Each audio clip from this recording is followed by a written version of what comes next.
Hi, I'm Andrea Beaulieu. One of the things that I love is working with story and metaphor and visuals. It's all of that creative part of our brain, and we use it to communicate to our audiences some point that we want to make in a way that they can understand. Because for some folks, that's what they need to hear. Other folks need data and research, and other people need to model something. They need to be able to get their hands dirty and do an exercise. Some of us need those stories and metaphors and visuals. And yet that's not always comfortable for everyone I work with. Maybe it's not comfortable for you. It's not the way your brain works. So what do? Well, my suggestion is just dive in, give it a shot, try it. It might not be comfortable. You don't have to know what you're doing. There is no right or wrong answer to that.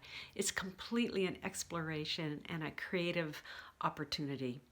And it's kind of fun once you get past feeling like, I don't know what I'm doing. Give it a shot. Remember, all the world's a stage and all the men and women are players. So make sure your play is authentically yours. See you next time.